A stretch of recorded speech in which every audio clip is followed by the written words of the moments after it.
सबसे पहले आप ये वीडियो देखें। बरेली में एक स्कूली शिक्षक ने कावड़ यात्रा पर सवाल उठा दिए। एक कविता के माध्यम से उस शिक्षक ने स्कूल के बच्चों को कावड़ ना लाने का संदेश दिया। कवि महोदय ने अपनी सहूलियत के हिसाब से हिंदू धर्म की एक पावन यात्रा पर सवाल उठा दिए, कविता लिखी।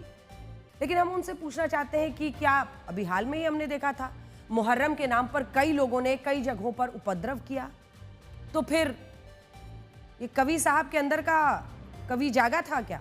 उन्होंने मुहर्रम पर होने वाले उपद्रव को देखकर मातम ना मनाना जैसी कोई कविता लिखी है? इनको दिक्कत इस बात से नहीं है कि कावड़ पर क्यों बोला, इनको दिक्कत इस बात से है कि आखिर मुहर्रम पर क्यों नहीं बोला, मुहर्रम पर क्यों नहीं लिखा। अगर मुहर्रम पर बोल देते, मुहर्रम पर लिख देते, तो ये जो क्रिटिसाइज कर रही है ना, ये सब कुछ जस्टिफाइड हो जाता। भाई साहब, ये जो कावड़ यात्रा है इससे मुसलमानों का कोई लेना देना नहीं, ना तो मुसलमान कावड़ लेकर जाते हैं और ना ही उन्होंने कुछ बोला है।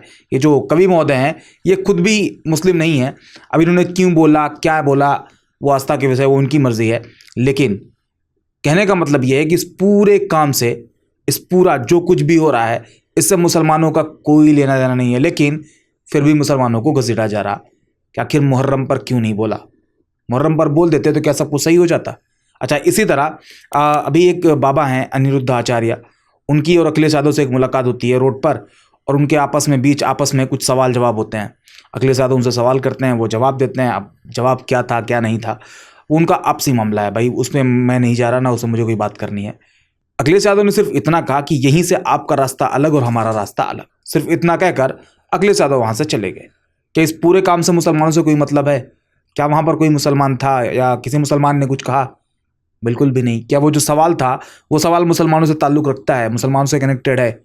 बिल्कुल भी नहीं। लेकिन फिर भी अनिरुद्ध आचार्य जो है ना, वो अपने एक सभा में बैठे हुए थे, जो कथा कहते हैं, उसमें वो बैठे हुए थे, और वो अखिलेश यादव की बात को बताते हैं कि उन्होंने कहा है कि मेरा रास्ता अलग, तुम्हारा रास्ता अलग। लेकिन वो मुसलमानों से नहीं कहते कि तुम्हारा रास्ता अलग, मेरा रास्ता अलग।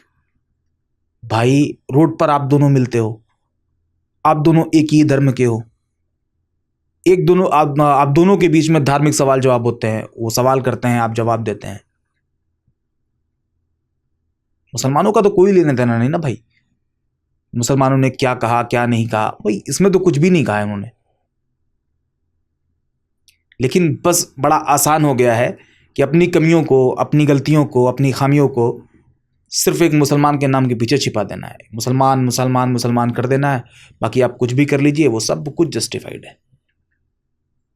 कवि महोदय ने कविता पढ़ी, कावड़ पर पढ़ी, क्यों नहीं पढ़ी, वो उनकी मर्जी। लेकिन अंजना ओम कश्यप जो है ना, ये बाकायदा उसको क्रिटिसाइज करने के लिए मुसलमानों का सहारा ले रही हैं कि कवि महोदय ने मुहर्रम पर कुछ नहीं बोला। अगर मुहर्रम पर बोल देते तो भाई सब कुछ ठीक हो जाता। मातम पर बोल देते, हालांकि मातम का सपोर्ट तो मैं भी नहीं करता। ये मातम जो है ये इस्लाम का हिस्सा है ही नहीं।